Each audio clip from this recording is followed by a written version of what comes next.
ఆదికాండము 26 అధ్యాయము.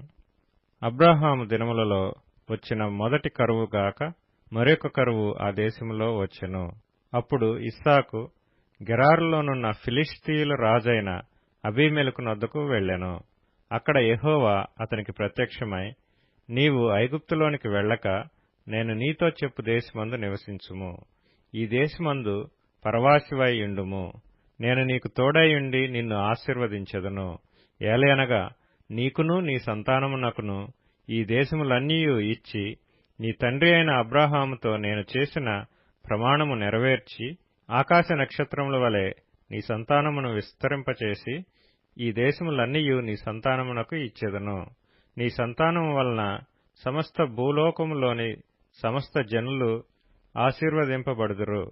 ఏలయనగా అబ్రాహాము నా మాట విని నేను విధించిన దాని నా ఆజ్ఞలను, నా కట్టడలను, నా నియమములను గైకొనెనని చెప్పెను. ఇస్సాకు గెరారులో నివసించెను. ఆ చోటి మనుష్యులు అతని భార్యను చూచి ఆమె ఎవరని అడిగినప్పుడు అతడు ఆమె నా సహోదరి అని చెప్పెను.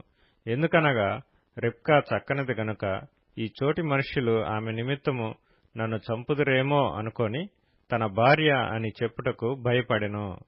అక్కడ అతడు చాలా దినములుండిన తరువాత ఫిలిష్తీయుల రాజైన అబీమెలెకు కిటికీలో నుండి చూచినప్పుడు ఇస్సాకు తన భార్య అయిన రిబ్కాతో సరసమాడుట కనబడెను. అప్పుడు అబీమెలెకు ఇస్సాకును పిలిపించి, ఇదిగో ఆమె నీ భార్యయే, ఆమె నా సహోదరి అని ఏల చెప్పితివని అడుగగా ఇస్సాకు ఆమెను బట్టి నేను చనిపోవుదనేమో అనుకొంటినని అతనితో చెప్పెను. అందుకు అబీమెలెకు, నీవు మాకు చేసిన ఈ పని ఏమి? ఈ జనులలో ఎవడైనా ఆమెతో నిర్భయముగా శయనించవచ్చునే? అప్పుడు నీవు మా మీదికి పాతకము తెచ్చిపెట్టువాడవు కదా అనెను. అబీమెలెకు, ఈ మనుష్యుని జోలికైనను ఇతని భార్య జోలికైనను వెళ్ళువాడు నిశ్చయముగా మరణశిక్ష పొందునని తన ప్రజలకందరికీ ఆజ్ఞాపింపగా ఇస్సాకు ఆ దేశమందున్నవాడై విత్తనము వేసి ఆ సంవత్సరము నూరంతలు ఫలము పొందెను. యెహోవా అతనిని ఆశీర్వదించెను గనుక ఆ మనుష్యుడు గొప్పవాడాయెను. అతడు మిక్కిలి గొప్పవాడగు వరకు క్రమక్రమముగా అభివృద్ధి పొందుచూ వచ్చెను. అతనికి గొర్రెల ఆస్తియు, గొడ్ల ఆస్తియు, దాసులు గొప్ప సమూహమును కలిగినందున ఫిలిష్తీయులు అతని యందు అసూయపడిరి. అతని తండ్రి అయిన అబ్రాహాము దినములలో అతని తండ్రి దాసులు త్రవ్విన బావులన్నిటినీ ఫిలిష్తీయులు మన్ను పోసి పూడ్చివేసిరి. అబీమెలెకు, నీవు మాకంటే బహు బలం గలవాడవు గనుక మా యొద్ద నుండి వెళ్లిపొమ్మని ఇస్సాకుతో చెప్పగా ఇస్సాకు అక్కడ నుండి వెళ్లి గెరారు లోయలో గుడారం వేసుకుని అక్కడ నివసించెను. అప్పుడు తన తండ్రి అయిన అబ్రాహాము దినములలో త్రవ్విన నీళ్ల బావులు ఇస్సాకు తిరిగి త్రవ్వించెను. ఏలయనగా అబ్రాహాము మృతి పొందిన తరువాత ఫిలిష్తీయులు వాటిని పూడ్చివేసిరి. అతడు తన తండ్రి వాటికి పెట్టిన పేళ్ల చొప్పున తిరిగి వాటికి పేళ్లు పెట్టెను. మరియు ఇస్సాకు దాసులు ఆ లోయలో త్రవ్వగా జలలు గల నీళ్ల బావి దొరికెను. అప్పుడు గెరారు కాపరులు ఇస్సాకు కాపరులతో జగడమాడి, ఈ నీరు మాదే అని చెప్పిరి గనుక వారు తనతో కలహించినందున అతడు ఆ బావికి ఏసెకు అని పేరు పెట్టెను.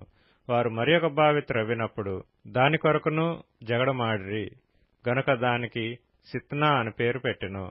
అతడు అక్కడి నుండి వెళ్లి మరియొక బావి త్రవ్వించెను. దాని విషయమై వారు జగడమాడలేదు గనుక అతడు, ఇప్పుడు యెహోవా మనకు ఎడము కలుగజేసి ఉన్నాడు గనుక ఈ దేశమందు అభివృద్ధి పొందుదుననుకొని దానికి రహెబోతు అని పేరు పెట్టెను. అక్కడి నుండి అతడు బెయేర్షెబాకు వెళ్ళెను. ఆ రాత్రియే యెహోవా అతనికి ప్రత్యక్షమై, నేను నీ తండ్రి అయిన అబ్రాహాము దేవుడను, నేను నీకు తోడైయున్నాను గనుక భయపడకుము. నా దాసుడైన అబ్రాహామును బట్టి నిన్ను ఆశీర్వదించి నీ సంతానమును విస్తరింపచేసెదనని చెప్పెను. అక్కడ అతడు ఒక బలిపీఠము కట్టి యెహోవా నామమున ప్రార్థన చేసి అక్కడ తన గుడారము వేసెను. అప్పుడు ఇస్సాకు దాసులు అక్కడ బావి త్రవ్విరి.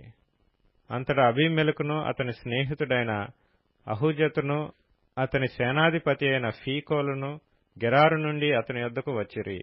ఇస్సాకు, మీరు నా మీద పగబట్టి మీ యొద్ద నుండి నన్ను పంపివేసిన తరువాత ఎందునిమిత్తము నా యొద్దకు వచ్చి ఉన్నారని వారిని అడగగా వారు నిశ్చయముగా యెహోవా నీకు తోడైయుండుట చూచితిమి గనుక మనకు అనగా మాకును నీకును మధ్య ఒక ప్రమాణం ఉండవలననియు మేము నిన్ను ముట్టక నీకు మేలే తప్ప మరేమియూ చేయక నిన్ను సమాధానముగా పంపివేసితిమి గనక నీవును మాకు కీడు చేయకుండునట్లు నీతో నిబంధన చేసుకొందుమనియు అనుకొంటిమి. ఇప్పుడు నీవు యెహోవా ఆశీర్వాదం పొందినవాడవనిరి. అతడు వారికి విందు చేయగా వారు అన్నపానములు పుచ్చుకొనిరి. తెల్లవారినప్పుడు వారు లేచి ఒకనితో ఒకడు ప్రమాణం చేసుకొనిరి. తరువాత ఇస్సాకు వారిని సాగనంపగా వారు అతని యొద్ద నుండి సమాధానముగా వెళ్ళిరి. ఆ దినమందే ఇస్సాకు దాసులు వచ్చి తాము త్రవ్విన బావిని గూర్చి అతనికి తెలియజేసి మాకు నీళ్లు కనబడినవని చెప్పిరి గనుక దానికి షేబా అని పేరు పెట్టెను. కాబట్టి నేటి వరకు ఆ ఊరి పేరు బెయేర్షెబా. ఏశావు 40 సంవత్సరముల వాడైనప్పుడు హిత్తీయుడైన బెయేరీ కుమార్తెయగు యహూదీతును హిత్తీయుడైన ఏలోను కుమార్తెయగు బాశెమతును పెండ్లి చేసుకొనెను. వీరు ఇస్సాకునకును రెబ్కాకును మనోవేదన కలుగచేసిరి.